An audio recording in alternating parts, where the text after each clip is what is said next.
warahmatullahi wabarakatuh. Baik anak-anakku, sebelum kita mulai pembelajaran pada hari ini, marilah kita membaca basmalah bersama-sama. Bismillahirrahmanirrahim. Pastikan kalian sudah memegang buku tulis dan bolpen ya.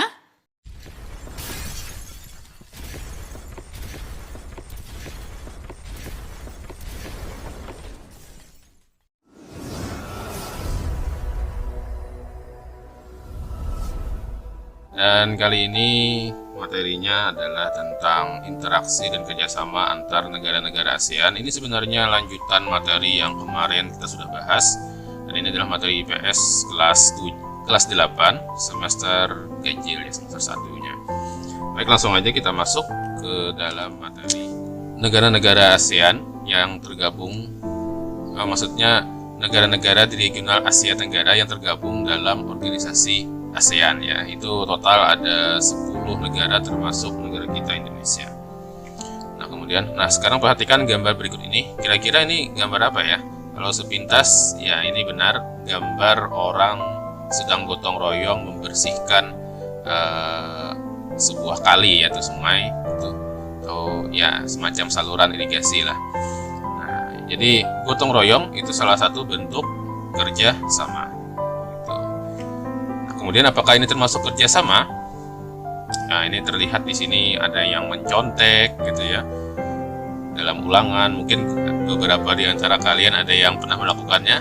Ya, saya berharap kalian tidak melakukan itu lagi karena ini termasuk bentuk kerjasama yang dalam arti negatif.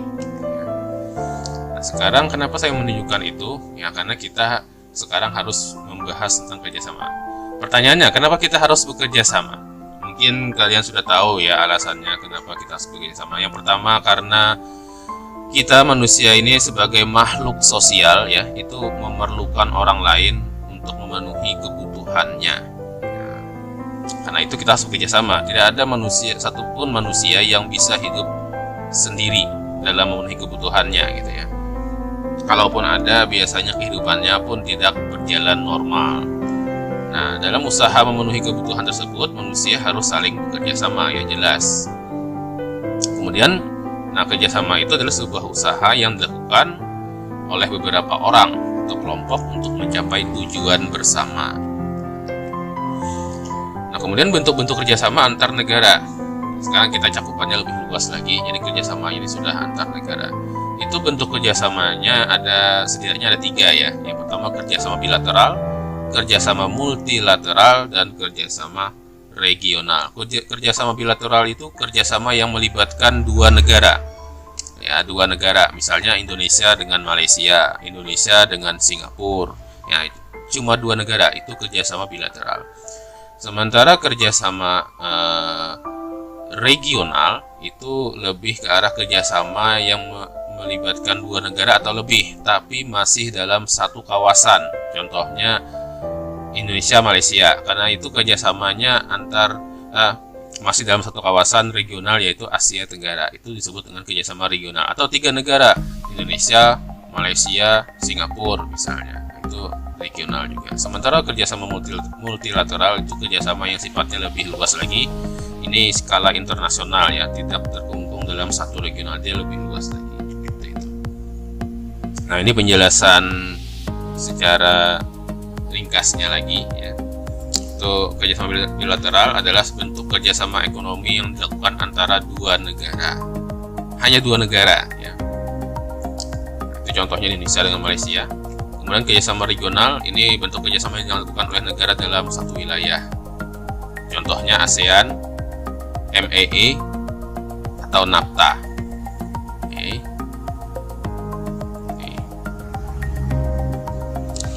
Kemudian kerjasama multilateral ya, kerjasama multilateral itu kerjasama antara 2 negara atau lebih, dan ini sifatnya bisa dalam satu kawasan atau beda wilayah. Jadi bisa dalam satu wilayah atau beda, artinya cakupannya lebih luas, bisa aja di luar satu wilayah gitu. Nah, contohnya adalah OPEC. OPEC itu organisasi yang skalanya sudah dunia ya. Dan itu kerjasamanya biasanya dalam satu bidang aja. Kalau OPEC itu kan bidang negara-negara yang memiliki kesamaan sumber daya alam, dalam hal ini minyak bumi gitu. Nah itu mereka seluruh dunia gabung dalam satu organisasi yang disebut dengan OPEC. Nah kemudian bentuk kerjasama antar negara ASEAN di berbagai bidang. Nah ini saya contohkan beberapa gambar, diantaranya industri ya, industri otomotif itu. Kemudian tapi di satu sisi ada juga yang kena PHK, pemutusan hubungan kerja. Jadi ini suatu kontradiksi sih gambarannya. Sebenarnya apa yang ingin saya sampaikan di sini ya? Yang pertama di sini adalah adanya APTA. Jadi setelah belajar ini tentu kalian paham dari gambar itu tadi. APTA itu adalah ASEAN Free Trade Area, didirikan pada tahun 1992 di Singapura. Nah awalnya hanya beranggotakan Thailand, Indonesia, Malaysia, Brunei, Filipina, dan Singapura. Kemudian APTA berharap ASEAN menjadi basis produksi dunia dengan cara menghapus bea masuk 0,5%. Nah, APTA ini sendiri itu adalah area perdagangan bebas Asia Tenggara. Jadi Asia Tenggara ini sudah menjadi kawasan perdagangan bebas ya, karena sudah ada perjanjian yang disebut dengan APTA ini tadi. Artinya apa? Indonesia boleh memasarkan produknya ke luar negeri, terutama ke kawasan Asia Tenggara seperti Malaysia, Thailand, Brunei, itu bebas saja. Dan sebaliknya, negara luar pun seperti Malaysia, Thailand pun bebas memasarkan produknya ke Indonesia karena sudah pasar bebas ASEAN. Nah keuntungan yang kita dapat adalah ada banyak sekali pilihan barang yang beredar di negara kita. Dan kemudian barang-barang produksi kita pun juga pemasarannya akan lebih luas, karena bukan yang semula hanya di Indonesia dipasarkannya, tapi sekarang bisa keluar negeri ke negara-negara tetangga. Nah itu keuntungan kita, tapi kerugiannya adalah pun kita harus siap-siap bersaing dengan barang dari luar yang datang, yang diproduksi dari luar negeri. Kita harus siap bersaing dengan produksi dari Malaysia, kita harus siap bersaing dengan produk dari Thailand, dari Filipina, dan negara-negara lain.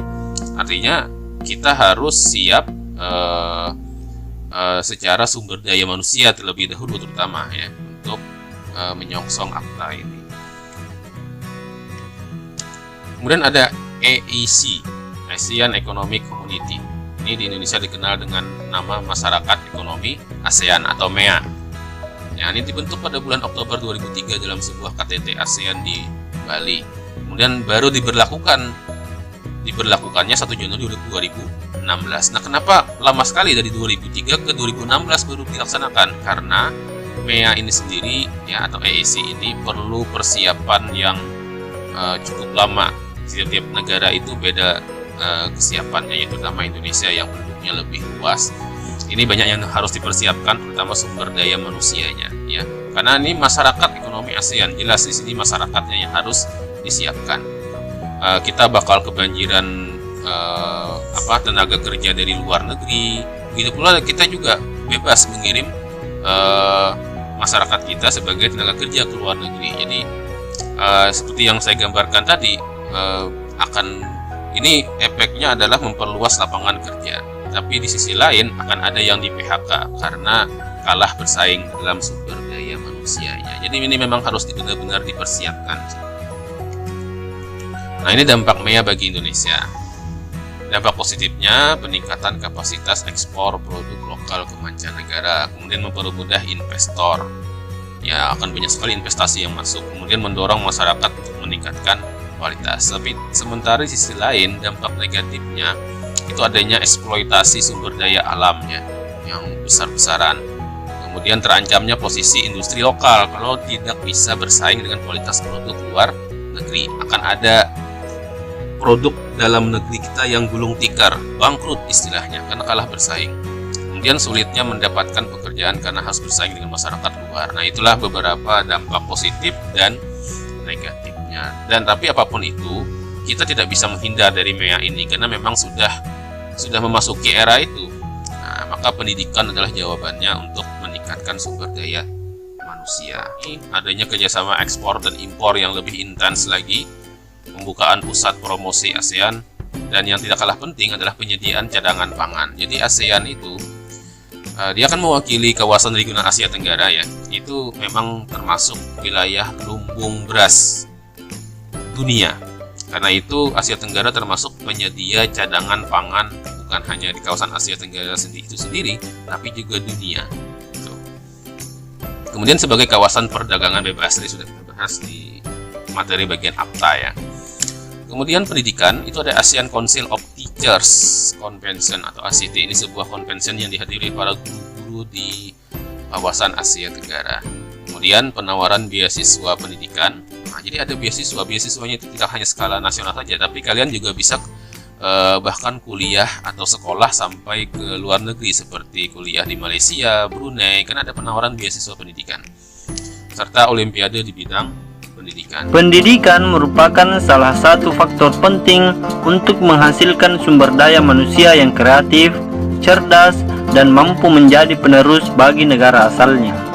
Kerjasama ASEAN di bidang pendidikan diantaranya penyelarasan standar ijazah antar negara anggota ASEAN. Yang kedua, peningkatan ilmu pengetahuan di kalangan pemuda ASEAN. Yang ketiga, pertukaran pelajar antar negara ASEAN, dibentuknya kelompok peneliti antar negara. Sosial itu ini lebih ke arah pembangunan sumber daya manusia atau kesejahteraan ya. Intinya kesejahteraan manusia di ASEAN, masyarakat ASEAN itu. Bagaimana caranya kesejahteraan golongan yang berpendapatan rendah itu bisa di up lagi agar mendapatkan upah yang wajar gitu ya. Nah, itu terus diusahakan sebagai bentuk kerjasama di bidang sosial. Kemudian di bidang budaya, ini ada Festival Film ASEAN, serta ada SEA Games. SEA Games ini adalah pesta olahraga yang dilaksanakan 2 tahun sekali. Terakhir kemarin tahun 2019 di Filipina. Kerjasama di bidang sosial budaya dilakukan dengan cara pengembangan sumber daya manusia, memperluas lapangan kerja, bantuan dari berbagai pembangunan, serta bantuan yang dilakukan secara khusus pada wanita dan pemuda, dan juga pertukaran seniman antar negara ASEAN. Kemudian keamanan, ini dibentuknya PSC atau ASEAN Political Security Community untuk menjaga keamanan dan kestabilan politik negara anggota. Kemudian yang tidak kalah penting adalah adanya konvensi ASEAN tentang pemberantasan terorisme, dan ini penting sekali karena memang jaringan terorisme itu kadang lintas negara ya, jaringannya internasional. Nah, karena itu perlu ada sebuah kerjasama di keamanan dalam hal pemberantasan terorisme ini. Karena terorisme bukan hanya menjadi masalah regional Asia Tenggara saja, tapi sudah mendunia sekarang. Nah, jadi memang perlu adanya kerjasama di bidang keamanan. Dalam menjalankan pemerintahan di suatu negara, perlu melakukan kerjasama dengan negara lain. Setiap negara pasti memiliki pertahanan dan keamanannya sendiri. Namun diperlukan upaya untuk mencegah terjadinya pertikaian antar negara. Dalam kerjasama di bidang ini telah terjalin 4 perjanjian yang terdiri dari perjanjian persahabatan, perjanjian kawasan bebas senjata nuklir, perjanjian komunitas dan keamanan, serta perjanjian ZOPFAN, Zone of Peace, Freedom, and Neutrality. Dalam hal ini, perjanjian yang dilakukan adalah untuk menciptakan kawasan yang damai, netral, dan bebas, sehingga keamanan dan pertahanan negara semakin kuat. Kemudian di politik, itu yang paling kentara sekali terlihat di sini adalah penyelesaian sengketa Laut Cina Selatan. Ya, ini sebuah penyelesaian yang harus melibatkan kerjasama negara di kawasan Asia Tenggara ya, karena memang ada beberapa negara yang ikut atau terlibat dalam sengketa ini, termasuk negara kita Indonesia, di mana di Laut Cina Selatan itu ada wilayah kita yang diklaim oleh Cina sebagai wilayahnya, yaitu Kepulauan Natuna ya, sehingga Indonesia harus memperjuangkan wilayah itu. Kemudian ada juga terkait wilayah Vietnam juga di situ, kemudian ada wilayah Jepang juga, ada cukup banyak negara yang wilayahnya diklaim oleh Cina. Dalam hal ini Cina yang mengklaim Laut Cina Selatan itu sebagai miliknya, sehingga terjadi sengketa di sini. Nah, kemudian beberapa kerjasama di bidang keamanan, penanggulangan terorisme tadi sudah kita bahas, nah, itu termasuk dalam politik ini. Baik, sebelum kita mengakhiri materi kali ini ada beberapa soal yang harus kalian jawab ya. Silahkan kalian jawab, tuliskan di lembar jawaban kalian dan nanti kirim ke saya via WhatsApp boleh, atau email. langsung ke email saya. Ada 5 soal di sini. Ini yang pertama, silahkan kalian jawab.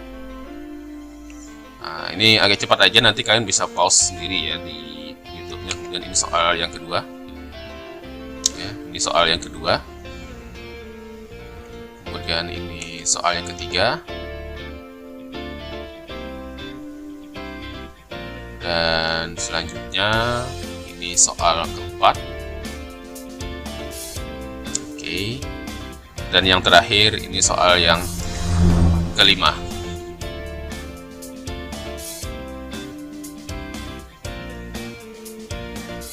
Oke. Baik anak-anakku, usai sudah pembelajaran kita pada hari ini.